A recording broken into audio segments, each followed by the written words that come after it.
Start करते हैं। पहला क्वेश्चन है कि निम्नलिखित में से किसे मृतकों का टीला के नाम से जाना जाता है। चलिए, और आज यहाँ पर याद रखिए सभी के जवाब भी बिल्कुल सही होना चाहिए। यहाँ पर जितने भी क्वेश्चन आपके दिए गए हैं, लगभग 60-65 क्वेश्चन भी आपके जो होंगे, जो हम सॉल्व कराते हैं अपने टेस्ट सीरीज में, मैथ, रीजनिंग, इंग्लिश को छोड़कर, है ना, वो सभी क्वेश्चन आपके सही होना चाहिए। आज यहाँ पर आप समझिए कि आपके पूरे के पूरे चैलेंज है, आज पूरे के पूरे लाना है। आप लोग कसम खाइए कि आज पूरे क्वेश्चन सही करेंगे। चलिए, कह रहा है निम्नलिखित में से किसे मृतकों का टीला के नाम से जाना जाता है। 1 का ऑप्शन क्या हो जाएगा, तो 1 का ऑप्शन देखिए आपका भी हो जाएगा मोहनजोदड़ो, ऑप्शन में आपका भी नंबर। अगला है ऋग्वेद का सबसे प्रमुख देवता कौन थे।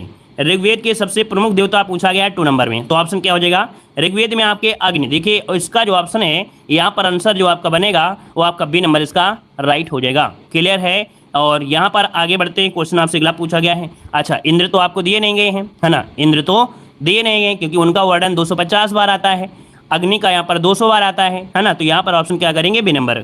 अगला है महावीर का जन्म कहाँ हुआ था। महावीर का जो जन्म हुआ था कहाँ हुआ था, चलिए जवाब दीजिए। महावीर का जो जन्म हुआ कहाँ पर हुआ, ऑप्शन दीजिए। 3 का ऑप्शन देखिए क्या हो जाएगा आपके कुंडलग्राम, जो कि वैशाली में, ऑप्शन क्या बनेगा, सी नंबर आपका राइट हो जाएगा, है ना। अगला बताइएगा, कह रहा है कि दीन एक खैरात नामक एक अलग विभाग की स्थापना किसने की। दीन एक खैरात नामक एक अलग विभाग की स्थापना जो किया वो किसने किया था। फिरोज शाह तुगलक, याद रखिए 4 का जो ऑप्शन है यहाँ पर हो जाएगा आपका सी नंबर। दीन ए खैरात मतलब होता है दान विभाग, क्या दान विभाग होता है, तो ऑप्शन क्या बन जाएगा आपका सी नंबर राइट हो जाएगा। अगला क्वेश्चन आपसे दिया गया है, कह रहा है सूची फर्स्ट को सूची सेकंड से सुमेलित करना है। चलिए, कह रहा है सम्राट और आपका मकबरा, बाबर का मकबरा कहाँ पर है बताइए। बाबर का मकबरा कहाँ पर है, काबुल में है, चलिए 3 नंबर आपका हो गया। अकबर का मकबरा कहाँ पर है, सिकंदरा में है, तो यहाँ पर देखिए सिकंदरा हो गया। जहांगीर कहाँ पर है, लाहौर में, तो ये हो गया लाहौर में। यहाँ पर शाहजहाँ तो आपके आगरा में, तो इसका 2 हो जाएगा, तो ये ऑप्शन क्या बन जाएगा, 3, 4, 1, 2 बन जाएगा। 3, 4, 1, 2 ऑप्शन सी नंबर आपका राइट हो गया। अगला है कि वह अंग्रेज जिसने सम्राट जहांगीर के दरबार में आकर भेंट किया था। वह अंग्रेज जिसने सम्राट जहांगीर के दरबार में आकर भेंट किया, तो यहाँ पर देखिए आपका जो सर थॉमस रो है, सर थॉमस रो ऑप्शन बनेगा क्या, यहाँ पर आपका ये नंबर राइट हो जाएगा। और ये जो आपका था जेम्स प्रथम के दूत के रूप में आया था, क्या जेम्स प्रथम के दूत के रूप में आया था। और यहाँ पर आगे बढ़ते हैं कि अवध का अंतिम नवाब कौन थे। अवध के अंतिम नवाब 7 नंबर में, तो ऑप्शन देखिए वाजिद अली शाह, जिसको ऑप्शन आ रहा है राइट हो जाएगा सी नंबर, वाजिद अली शाह हो जाएंगे। अगला है कि मेरे शरीर पर पड़ी एक एक लाठी की चोट ब्रिटिश साम्राज्य की ताबूत की एक कील सिद्ध होगी। ये किस नेता ने कहा था, ये जो कहा किस नेता ने कहा, तो देखिए यहाँ पर जो आंसर हो जाएगा बी लाला लाजपत राय ने कहा था, तो ऑप्शन क्या हो जाएगा, सभी का जवाब बिल्कुल सही आ रहा है, राइट हो जाएगा आपका बी नंबर हो जाएगा। क्लियर है। आगे बताइए, कह रहा है स्वतंत्रता प्राप्ति के समय भारतीय राष्ट्रीय कांग्रेस का अध्यक्ष कौन था। स्वतंत्रता प्राप्ति के समय भारतीय राष्ट्रीय कांग्रेस का अध्यक्ष पूछा गया है, तो देखो इस समय जो आपके थे JB कृपलानी थे दोस्तों। देखिए लगभग सभी का जवाब सही आ गया है कि 1947 में स्वतंत्रता प्राप्ति के समय JB कृपलानी कांग्रेस के अध्यक्ष थे, है ना, तो इसका जवाब हो जाएगा क्या, डी नंबर। अगला, कर्जन ने भारत का विभाजन कब किया। कर्जन ने भारत का विभाजन जो किया वो कब किया था। चलिए, विभाजन किया था आपके 1905 में, है ना, ऑप्शन क्या हो जाएगा, यहाँ पर ये नंबर हो जाएगा। और अगला है कि पाक जल संधि भारत को किस देश से अलग करती है। पाक जल संधि देखिए आपका पाकिस्तान हो जाएगा और भारत, क्यों भाई, क्या हो जाएगा, पाकिस्तान, पाक से पाकिस्तान हो जाएगा या श्रीलंका हो जाएगा, श्रीलंका होगा। वेरी गुड, याद रखिएगा कि पाक जल संधि आपकी श्रीलंका और भारत में है, तो इसका ऑप्शन डी लगाइएगा, ठीक है। जल्दीबाजी में आप लोग यहाँ पर पाकिस्तान मत लगा दीजिएगा, ठीक है, श्रीलंका और भारत को अलग करती है, ऑप्शन डी लगाइएगा। अगला, उज्जैन किस नदी के तट पर आपका स्थित है। उज्जैन किस नदी के तट पर है, तो 12 का ऑप्शन क्या बनेगा, ये आपकी क्षिप्रा नदी किनारे है, ऑप्शन क्या बनेगा, बी नंबर राइट हो जाएगा, है ना। और आपको मालूम होगा कि यहाँ पर 12 वर्ष में आपका सिंह कुंभ मेला लगता है, सिंहस्थ कुंभ मेला लगता है, तो यहाँ पर कहा जाता है भगवान के 12 ज्योतिर्लिंगों में से एक महाकाल जो है उज्जैन में है। अगला क्वेश्चन दिया गया है कि जिम कॉर्बेट राष्ट्रीय उद्यान भारत के किस राज्य में। चलिए, जिम कॉर्बेट, और जिम कॉर्बेट कहाँ पर है, तो आपके उत्तराखंड में है। देखिए ऑप्शन क्या हो जाएगा आपका ए नंबर। ये 1936 में इसको स्थापित किया गया था, कब, 1936 में। तब इसका नाम था हेली राष्ट्रीय उद्यान। क्या नाम था तब इसका, हेली राष्ट्रीय उद्यान हुआ था, लेकिन वर्तमान में इसे जिम कॉर्बेट राष्ट्रीय उद्यान के नाम से जानते हैं, उत्तराखंड में आपकी स्थित है। अगला बताइएगा, एम्स्टर्डम की राजधानी है, एम्स्टर्डम जो राजधानी है किसकी राजधानी है, तो एम्स्टर्डम है आपके नीदरलैंड की। देखिए ऑप्शन क्या बनेगा, यहाँ पर आपका बी नंबर इसका राइट हो जाएगा, है ना। चलिए, यहाँ पर देखा जाए संयुक्त अरब अमीरात की राजधानी बताइए क्या हो जाएगा। संयुक्त अरब अमीरात की राजधानी क्या है, आबू धाबी, आबू धाबी। दक्षिण कोरिया की राजधानी सियोल, है ना, और इटली की राजधानी रोम। आगे बताइएगा कि कौन से पर्वत एशिया को यूरोप से अलग करता है। कौन सा पर्वत एशिया को यूरोप से अलग करता है, तो देखो ऑप्शन क्या हो जाएगा, यहाँ पर यूराल पर्वत है, याद रखिए यूराल पर्वत है, याद रखिए ऑप्शन हो जाएगा सी नंबर। अगला है जीएसटी काउंसिल की अध्यक्षता कौन करता है, जीएसटी काउंसिल की अध्यक्षता कौन करता है। चलिए 16 का ऑप्शन देखिए, जवाब यहाँ पर क्या बनेगा। चलिए वेरी गुड, बहुत अच्छा प्रयास है। देखिए केंद्रीय वित्त मंत्री हो जाएंगे। यहाँ पर कह रहा है कि जीएसटी काउंसिल की अध्यक्षता कौन करता है, ये पूछा गया है। तो प्रधानमंत्री हो जाएगा, या आपका प्रधानमंत्री बनेगा या केंद्रीय वित्त मंत्री बनेगा। चलिए बताइएगा, जीएसटी काउंसिल की अध्यक्षता कौन करता है। केंद्रीय वित्त मंत्री, याद रखिएगा कि इनमें से अध्यक्षता पूछा है जीएसटी परिषद में।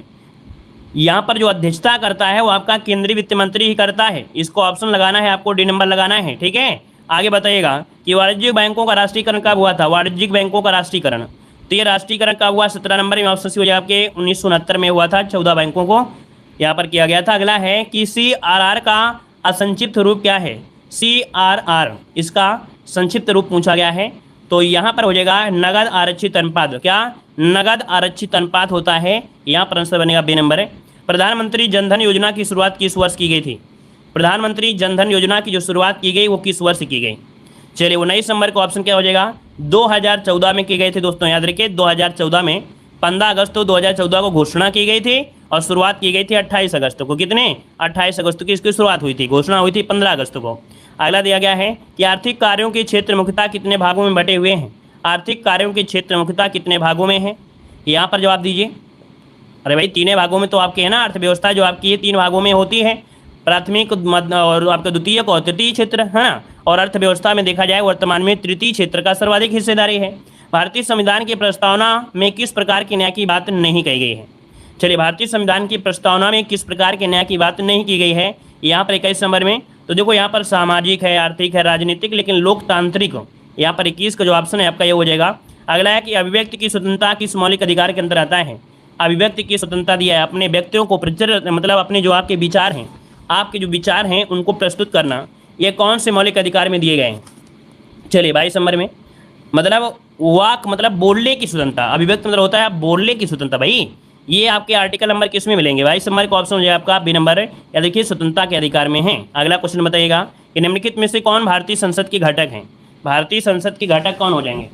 चलिए देखिए भारतीय संसद में यहाँ पर आपके राष्ट्रपति भी शामिल होंगे, है ना, राज्यसभा भी होगा और इसके बाद आपका लोकसभा, क्योंकि वे भारतीय संसद बनती है, इन तीनों को मिलाकर ही बनती है। तो ऑप्शन क्या बनेगा, यहाँ पर जो आंसर बनेगा डी हो जाएगा। अगला है कि भारत में उच्च न्यायालय की मुख्य न्यायाधीश बनने वाली पहली महिला आपकी कौन थी, भारत में उच्च न्यायालय की मुख्य न्यायाधीश बनने वाली पहली महिला आपसे पूछा गया है।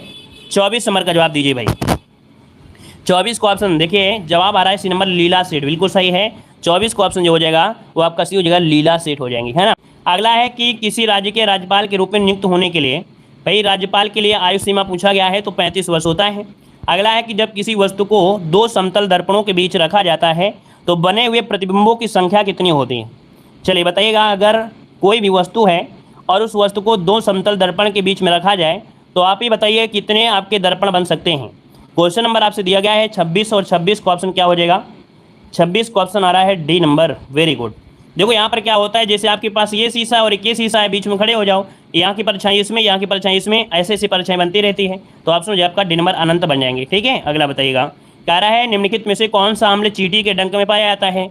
तो चींटी के डंक में कौन सा मिलता है, तो यहाँ पर क्या हो जाएगा भाई, चींटी के डंक में जो पाया जाता है क्या पाया जाता है 27 नंबर में, टार्टरिक अम्ल होता है या क्या होता है, मेथोनिक अम्ल होता है। दोस्तों याद रखिए, इसको ऑप्शन बनेगा 27 नंबर में। यहाँ पर आपका ये नंबर होगा मेथोइक अम्ल होता है, जिसे आप लोग फार्मिक अम्ल कहते हो, ठीक है। मतलब फार्मिक अम्ल ना दिया हो तो गड़बड़ कर जाते हो। मेथेनोइक, इसको नोट करिएगा, जितने लोग भी जुड़े हैं सभी लोग इस क्वेश्चन का स्क्रीनशॉट चाहिए हमें, सभी लोग स्क्रीनशॉट लीजिएगा, क्योंकि मेथोइक अम्ल को ही फार्मिक अम्ल कहते हैं। क्या कहते हैं, फार्मिक अम्ल कहते हैं। एक बार इसका स्क्रीनशॉट ले लीजिएगा और 1 मिनट के लिए डीपी में लगाइएगा, अपने स्टेटस में लगाइएगा, तो आपको हमेशा याद रहेगा जीवन भर, ठीक है।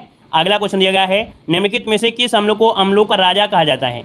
तो 28 का ऑप्शन क्या हो जाएगा, 28 की अगर हम बात करते हैं तो देखिए ऑप्शन बनेगा आपका डी नंबर है, सल्फ्यूरिक अम्ल, इसका आंसर बनेगा डी नंबर, सल्फ्यूरिक अम्ल हो जाएगा। अगला दिया गया है हाँ सही है। अगला है कि कवकों के अध्ययन को क्या कहा जाता है, कवक के अध्ययन, कवक का अध्ययन जो होता है उसे क्या कहते हैं, माइकोलॉजी कहते हैं। माइकोलॉजी ऑप्शन सी हो जाएगा।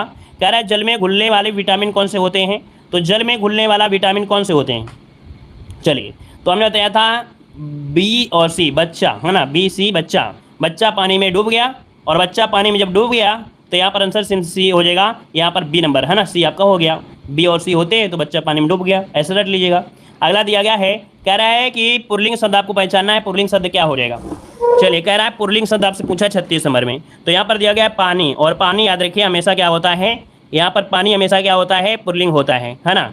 अब ये मत कहिएगा कि हमने कहा है सर जी कि मैं तो पानी पानी हो गई, क्यों भाई, कोई कोई ऐसा भी कह सकता है, क्योंकि एक टीचर से किसी ने पूछा था कि सर जी ये आप बताइए पानी को हम पुल्लिंग कहते हैं, लेकिन इसका वाक्य का यूज किया जाए तो कह देते हैं कि सर मैं पानी पानी हो गई, तो इसमें तो सर जी स्त्रीलिंग निकल रहा है। तो भैया ये पानी थोड़ा हो रहा है, आप पानी पानी हो रही हो, है ना, तो अपनी आप को यूज कर रहे हो तो आप तो स्त्रीलिंग हो गई, मैं पानी हुई हूँ ना, पानी पानी थोड़ा हुआ है, आप पानी पानी हुई हैं। तो यहाँ पर देखो ये पानी जो आपका ये पुल्लिंग हो जाएगा, ठीक है ना, क्लियर है भाई। चलिए आगे बढ़िए, क्वेश्चन दिया गया है कि कपटी मित्र के लिए सही मुहावरा बताइए, क्या हो जाएगा। अरे बच्चों के दिमाग में पता नहीं खुराफात क्या क्या घूमते रहते हैं, बच्चों के दिमाग में पता नहीं क्या क्या बातें आती रहती हैं, पूछने लगते हैं सर जी से बताइए इसका मतलब क्या होगा, इसका अर्थ क्या हो जाएगा। चलिए, कपटी मित्र के लिए सही मुहावरा बताइए 37 नंबर में, तो ऑप्शन क्या हो जाएगा, आस्तीन का साफ होता है, ऑप्शन बी हो जाएगा आस्तीन का साफ, है ना। अगला बताइएगा, कह रहा है विनय पत्रिका की भाषा कौन सी है। विनय पत्रिका की जो भाषा है वो आपका यहाँ पर बताइए क्या हो जाएगा 38 नंबर में। तो यहाँ पर देखो दिया गया ब्रज भाषा, है ना, क्या है, ब्रज भाषा है। अगला है, कह रहा है कि कौन सा शब्द भ्रमर का पर्यायवाची नहीं है, क्या भ्रमर का पर्यायवाची नहीं दिया गया है, देखो नहीं शब्द आपको दिया गया है। तो 39 में ऑप्शन क्या बनेगा, यहाँ पर देखो आपका दिया गया है चंचरीक होता है, मिलिंद होता है, स्लिम होता है, सलभ नहीं होता है। दोस्तों याद रखिए सलभ नहीं होता है, सलभ नहीं होता है, याद रखिएगा, ठीक है ना। तो ऑप्शन बनेगा क्या, यहाँ पर याद रखिए ऑप्शन बनेगा आपका ए नंबर राइट हो जाएगा, ठीक है। अच्छा ये होता किसका है, टिड्डा जानते हैं, टिड्डा, ये टिड्डा जानते हैं, या तो टिड्डा ना जानो तो पतंगा जिसे बोलते हैं, तो ये सलभ होता है पतंगा का। अगला क्वेश्चन दिया है, निम्नलिखित वाक्यों में से शुद्ध वाक्य बताइए, क्या हो जाएगा। तो याद रखिए हिंदी में कभी भी अनेकों का प्रयोग नहीं होता है, अनेकों का नहीं होता है, तो आंसर डी नंबर राइट हो गया। और ये क्वेश्चन तो आपको हमेशा मिलता है, कोई भी क्वेश्चन ऐसा नहीं है जिसमें ना मिले, है ना। अगला बताइएगा, यहाँ पर कह रहा है 4 शब्द आपको दिए गए हैं, 3 किसी ना किसी प्रकार से मैच खा रहे होंगे, भाई भाई लग रहे होंगे, लेकिन एक आपके भाई भाई नहीं लग रहे हैं। तो चलिए बताइए क्या हो जाएगा। यहाँ पर देखो दिया गया है आपसे बीवर, फिर दिया है अंधा, फिर गूंगा, फिर बहिरा। भैया एक अंधा एक बहिरा एक गूंगा है, लेकिन एक बीवर, है ना। यहाँ पर आंसर क्या हो जाएगा, 50 नंबर का जो ऑप्शन बनेगा यहाँ पर ए नंबर हो जाएगा। दोस्तों क्या हो जाएगा, ए नंबर इसका राइट हो जाएगा। वीवर का मतलब होता है जैसे कि मान लीजिए छिद्र हो गया या गुफा हो गया, वीवर मतलब होता है, इसका मतलब होता है छिद्र हो गया या कह सकते हैं गुफा कह सकते हैं, है ना। लेकिन ये तो भैया कहीं ना कहीं आप जानते हैं शारीरिक विकलांगता है। चलिए अगला क्वेश्चन आपसे दिया गया है, वीवर बोल तो दिया, वीवर मतलब होता है छिद्र या कह सकते हैं गुफा, ठीक है। आगे बताइएगा कि भारत संयुक्त अरब अमीरात व्यापक आर्थिक भागीदारी समझौता की स्थिति से आधिकारिक रूप से लागू हो गया है। कह रहा है भारत संयुक्त अरब अमीरात व्यापक आर्थिक भागीदारी समझौता किस तिथि से आधिकारिक रूप से लागू हो गया है। 51 का ऑप्शन हो जाएगा ए नंबर आपके 1 मई 2022 से। दोस्तों नोट करिएगा 1 मई 2022 इसका जो ऑप्शन है ए नंबर राइट हो जाएगा। क्लियर है दोस्तों, वीडियो को भी लाइक कर दीजिएगा, जो लोग पहली बार जुड़े हैं चैनल को सब्सक्राइब भी करिए, सभी लोग यहाँ पर लाइक जरूर करिएगा, ठीक है, सपोर्ट जरूर करिए। अगला क्वेश्चन दिया गया है कि देश के पहले अनाज आधारित एथेनॉल संयंत्र की स्थापना कहाँ पर की गई है। ये देश का पहला अनाज आधारित क्या है, एथेनॉल संयंत्र है। तो यहाँ पर देखिए आपका 52 का ऑप्शन क्या बनेगा, डी हो जाएगा आपके पूर्णिया में। कहाँ पर आपके पूर्णिया जो ऑप्शन है यहाँ पर क्या आपका डी नंबर। ये पूर्णिया कहाँ पड़ता है भाई, ये पड़ता है बिहार में। कहाँ पड़ता है आपके बिहार में पड़ता है, याद रखिएगा।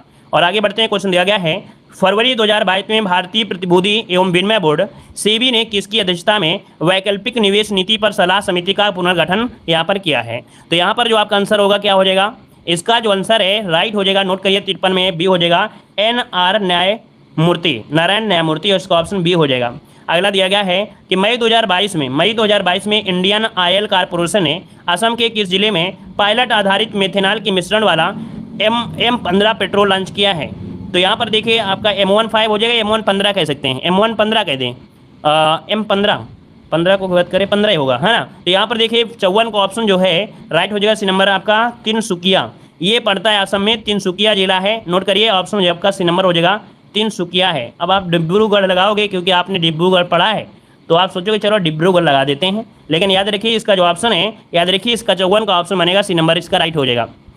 अगला है हाँ, इसका 15% है भाई, मतलब M15 जो आपका है मतलब 15%। ये हुआ कि जो पायलट आधारित जो भी होगा उसमें 15% क्या होगा, एथेनॉल का मिश्रण होगा। ठीक है, 15% है। अगला है, हाल ही में भारतीय विज्ञान संस्थान बेंगलुरु के नेतृत्व में किए गए अध्ययन में किस नदी में माइक्रो प्लास्टिक पाया गया है जिसके कारण मछलियों में विकास प्रभावित हो रहा है। माइक्रो प्लास्टिक पाया गया है, देखो आपकी ये नदी कौन सी है, कावेरी नदी है। ऑप्शन बनेगा ए नंबर है कावेरी नदी, इसका आंसर है, राइट हो जाएगा। अगला दिया गया है, कह रहा आपसे यहाँ पर कि मई 2022 में केंद्रीय मंत्री नितिन गडकरी ने नई दिल्ली में विश्व की सबसे उन्नत तकनीकी विकसित green hydrogen fuel cell electronic वाहन लॉन्च किया है। Green hydrogen fuel cell electronic वाहन लॉन्च किया है और इस लॉन्च किए गए वाहन का नाम पूछा गया है। तो नाम इसका हो जाएगा, याद रखिए 56 नंबर में डी, यहाँ पर टोयोटा मिराई। टोयोटा मिराई इसका ऑप्शन जो है 56 नंबर में ऑफ कटी होगा, टोयोटा मिराई इसका नाम है। अगला है कि फरवरी मार्च 2022 में 5 राज्यों में विधानसभा चुनाव संपन्न हुए। विकल्प में से कौन सा राज्य इन 5 राज्यों में शामिल नहीं है? तो चलिए बताइएगा, यहाँ पर बताइए 57 नंबर में ऑप्शन क्या हो जाएगा। देखो गोवा भाई था, है ना, उत्तराखंड भी रहा है, यहाँ पर आपका पंजाब रहा है, लेकिन सिक्किम नहीं रहा भाई। इसका जो ऑप्शन है 57 नंबर में वो आपका सिक्किम नहीं रहा है। क्यों? क्योंकि भैया आपने पढ़ा होगा उत्तर प्रदेश, पंजाब, गोवा, मणिपुर और उत्तराखंड, यही तो आपके हुए थे ना। तो आपका आंसर क्या हो जाएगा आपका बी नंबर। अगला बताइएगा कि दिसंबर 2021 में प्रधानमंत्री नरेंद्र मोदी ने गंगा एक्सप्रेसवे की आधारशिला रखी। इस एक्सप्रेसवे के संबंध में विकल्प में कौन सा तथ्य सही नहीं है? कौन सा तथ्य सही नहीं है? कह रहा है कि 18 दिसंबर 2021 को प्रधानमंत्री नरेंद्र मोदी ने शाहजहांपुर उत्तर प्रदेश एक्सप्रेसवे की आधारशिला रखी। सही है। यह एक्सप्रेसवे पूर्वी उत्तर प्रदेश के पश्चिमी उत्तर प्रदेश से जोड़ेगा। सही है। एक्सप्रेसवे की लंबाई आपकी 594 किलोमीटर लगभग है, ये भी सही है। यह एक्सप्रेसवे मेरठ जिले के बीरमती गांव से शुरू होकर वाराणसी जिले के समनपुर गांव पर समाप्त होगा। ये बताइए जो गड़बड़ी है वो आपकी गड़बड़ी है ऑप्शन डी में, है ना। ऑप्शन जो डी नंबर है वो आपका गड़बड़ है। तो देखो ये गड़बड़ क्या है कि यह एक्सप्रेसवे मेरठ जिले से स्टार्ट होगा और कहाँ से, बिजौली गांव से। मेरठ जिले में पड़ता है बिजौली गांव, वहाँ से प्रारंभ होगा और प्रयागराज से जाएगा जुड़ापुर, दांडूपुर गांव जो आपका है वहाँ पर ये समाप्त होगा इलाहाबाद में। ठीक है, इस कारण से गड़बड़ है आपका डी नंबर। यहाँ पर आगे बढ़िए, क्वेश्चन दिया गया है कि अगस्त 2021 में राष्ट्रपति से मंजूरी मिलने के बाद 127वें संविधान संशोधन विधेयक 2021 को किस अधिनियम के रूप में अधिसूचित किया गया है? यहाँ पर 59 को ऑप्शन बनेगा सी नंबर, 105वां अधिनियम 2021। ठीक है, 105वां जो संशोधन अधिनियम था 2021 इसे अधिसूचित किया गया है। मतलब इस अधिनियम में कहा गया था जो सामाजिक और शैक्षणिक रूप से पिछड़े वर्ग के जो होंगे उनकी पहचान की जाएगी। राज्यों में शक्ति को बहाल करने का प्रावधान किया गया है। यहाँ पर आगे बढ़ते हैं, क्वेश्चन दिया गया है, कह रहे हैं नवंबर 2021 में कौन स्वीडन की पहली महिला प्रधानमंत्री चुनी गई हैं? स्वीडन की पहली महिला प्रधानमंत्री पूछा गया है 60 नंबर में। तो ऑप्शन जो आपका डी नंबर याद रखिएगा, इनका नाम है मैगडेलेना एंडरसन नाम है इनका, ऑप्शन डी हो जाएगा। हरिप्रसाद चौरसिया क्या बजाने में माहिर हैं? चलिए, बहुत लोग तो करंट अफेयर को देख के भाग जाते हैं और बाद में रोने लगते हैं, ये भी सही है। ये भी सही है कि जो लोग भाग जाते हैं बाद में एग्जाम के समय वही रोते हैं। कुदरत ने बहुत अच्छा बनाया है कि जो लोग नहीं पढ़ते हैं वही रोते हैं, है ना। चलिए यहाँ पर आइए, कह रहे हरिप्रसाद चौरसिया बजाने के लिए आपके जाने जाते हैं, क्या बजाते हैं भाई, किस लिए जाने जाते हैं? यहाँ पर जो आपका आंसर होगा 61 नंबर में राइट हो जाएगा आपका सी नंबर, आपका बांसुरी। क्या हो जाएगा? बांसुरी, इसका जो आंसर आपका सी नंबर है राइट हो जाएगा। आगे बढ़िए, क्वेश्चन दिया गया है, कह रहा है आपसे यहाँ पर द्वीप क्षेत्रों सहित भारत के समुद्र तट की अनुमानित लंबाई कितनी है? मतलब यहाँ पर ये पड़ोसी हो गए जो आपके किनारे किनारे आपके 9 राज्य प्लस आपके अंडमान निकोबार और लक्षद्वीप, इन सबको मिलाकर बनाया जाए तो 75 से 16.6 किलोमीटर, इसका आंसर सी हो जाएगा। अगला है, निम्नलिखित में से कौन सा देश आसियान का सदस्य नहीं है? आसियान का सदस्य नहीं है 63 नंबर में। 63 नंबर में देखिए आपका जो चीन है, याद रखिए चीन जो आपका इसका सदस्य नहीं है, आसियान का सदस्य नहीं है। और यहाँ पर देखा जाए इसका गठन हुआ था 1967 में, है ना, 1967 में हुआ था। और इसमें 10 सदस्य देश हैं। कितने? 10 हैं। Indonesia, Malaysia, Philippines, Vietnam, Cambodia, Myanmar, Thailand, Singapore, Brunei और लाओस, है ना। मतलब याद रखिएगा ऐसे आपसे संगठन पूछा जाएगा जिसमें से 10 लोग होंगे, 5 लोग होंगे, 8 सदस्य हो सकते हैं, 7 सदस्य हो सकते हैं। इतना पूछा जाएगा क्योंकि आप लोगों की इतनी मेमोरी नहीं है कि आपकी मेमोरी आप कह सकते हैं 199 या 196 देश को रट डाले। इतना तो मेमोरी फास्ट नहीं होगी, हर एक संगठन में आप रट डालो, नहीं हो सकता ना। तो क्वेश्चन जो भी बनते हैं या तो उसमें 10 देश होंगे संगठन में, 8 होंगे, 7 होंगे, 5 होंगे, यही पूछे जाते हैं। ठीक है दोस्तों, आगे बताइएगा। कह रहा है BC राय पुरस्कार किस क्षेत्र में दिया जाता है? कह रहा है BC राय पुरस्कार पूछा गया 64 नंबर में। तो नोट करिएगा कि BC राय पुरस्कार जो आपका है ये चिकित्सा क्षेत्र में होता है, ऑप्शन आपका सही हो जाएगा। ठीक है, आगे बताइएगा। क्वेश्चन दिया गया है कि निम्नलिखित में से दुनिया का सबसे छोटा पक्षी कौन सा है? सबसे छोटा पक्षी पूछा गया है 65वें नंबर में। तो ऑप्शन क्या हो जाएगा? तो 65 का ऑप्शन बनेगा दोस्तों, याद रखिएगा। ऑप्शन हो जाएगा आपका हमिंग बर्ड। क्या हो जाएगा? हमिंग बर्ड इसका जो ऑप्शन है ए नंबर हो जाएगा। और अगला क्वेश्चन दिया गया है कि धनपत राय श्रीवास्तव किस नाम से मशहूर हैं? धनपत राय जो संबंधित हैं, याद रखिएगा, ये कौन से नाम से हैं यहाँ पर 66 नंबर में? तो आपका जवाब हो जाएगा क्या? यहाँ पर प्रेमचंद को कहा जाता है धनपत राय। अगला है कि अप्रैल 2022 में मीडिया फाउंडेशन द्वारा 2021 का उत्कृष्ट महिला पत्रकार का चमेली देवी जैन पुरस्कार, देखिए चमेली देवी जैन पुरस्कार ये किसके लिए है? तो आपका देखिए पत्रकार के लिए जुड़ा हुआ है। और यहाँ पर 67 का ऑप्शन बनेगा क्या? यहाँ पर डी हो जाएगा आपका आरिफा जौहरी। 67 का ऑप्शन बनेगा आरिफा जौहरी, इनका नाम है, याद रखिएगा। मुंबई की पत्रकार हैं, कहाँ की? मुंबई की हैं। यहाँ पर आंसर डी हो जाएगा। अगला है किस देश ने पुरुषों की बैडमिंटन टीम प्रतियोगिता थॉमस कप 2022 का खिताब जीत लिया है? तो थॉमस कप 2022 का जो जीता है वो किसने जीता है? चलिए लॉक करिए जल्दी से। 68 का ऑप्शन क्या हो जाएगा? 68 नंबर में जो ऑप्शन बनेगा यहाँ पर हो जाएगा ए नंबर, भारत ने जीत लिया है। दोस्तों खुशी मनाइए, एक बार ताली बजाइए सभी लोग, एक बार ताली बजाइएगा कि यहाँ पर जो थॉमस कप है वो भारत ने जीत लिया है। 68 का ऑप्शन क्या हो जाएगा? ए नंबर राइट हो जाएगा। किसको हराया है? तो याद रखिए इंडोनेशिया को हराया है। किसको? इंडोनेशिया को हराया है। ठीक है, आगे बढ़ते क्वेश्चन दिया है कि क्रंच टाइम, क्या दिया है कि crunch time Narendra Modi is national securities crisis नामक पुस्तक लिखा है, वो किसने लिखा है? तो ये लिखा है किसने? याद रखिए ऑप्शन भी हो जाएगा आपके डॉक्टर श्री राम चौलिया। डॉक्टर श्री राम चौलिया इन्होंने लिखा है। अगला है प्रतिवर्ष पृथ्वी दिवस कब मनाते हैं? प्रतिवर्ष पृथ्वी दिवस कब मनाते हैं? तो देखो भैया आपके 22 अप्रैल को मनाते हैं, 22 अप्रैल को मनाते हैं। अच्छा, इस बार को जो थीम रखा गया था, क्या रखा गया था? इस बार का जो विषय था वो क्या रहा था? तो आपका था भाई ट्विस्ट इन आवर प्लेनेट, है ना, ट्विस्ट इन आवर प्लेनेट, ये आपका विषय रहा था। तो ऑप्शन से हो जाएगा।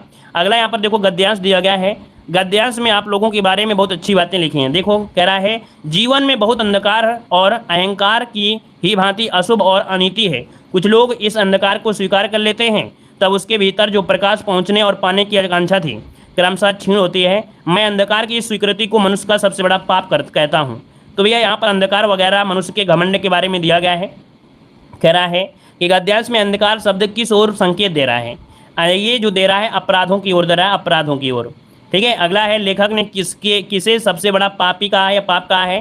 तो ये कहा है किसके लिए? तो ऑप्शन डी अंधकार को स्वीकार करने ला जो कर लेते हैं उन्हीं को यहाँ पर है। और ये गद्यांश दिया गया है, गद्यांश को आप लोग पीडीएफ से सॉल्व करिएगा। ठीक है, गद्यांश को पीडीएफ में सॉल्व करिएगा। यहाँ पर देखो अगला गद्यांश भी दिया गया है। मनु बहन ने पूरे दिन डायरी लिखी, लेखा एक जगह लिख दिया सफाई वगैरह की। गांधी जी डायरी सफाई वगैरह के बारे में दिया गया है, इसे भी आप लोग पढ़ लीजिएगा। ठीक है, वैसे हमने इतने सॉल्व कराते रहते हैं। अब ये क्या है, थ्योरी पढ़ना है, गद्यांश लगाना है, कोई लॉजिक वाला थोड़ा है कि हम लॉजिक वाला हो। आप भी यहाँ पर पढ़ेंगे, एक पीटीएम पढ़ेंगे। पीडीएफ कहाँ है सर? तो पीडीएफ हम पढ़ा रहे हैं और पीडीएफ टेलीग्राम पे अभी डाल देंगे रात में, है ना। रात में हम पीडीएफ डाल देते हैं टेलीग्राम में। टेलीग्राम है देव जी के ट्रिक, तो देव जी के ट्रिक से जुड़ जाइए। यहाँ पर आपको जितनी भी पीडीएफ बाकी रही हैं आज हम सब भेज देंगे फटाफट। तो सभी लोग क्या करिएगा, इनको डाउनलोड कर लीजिएगा।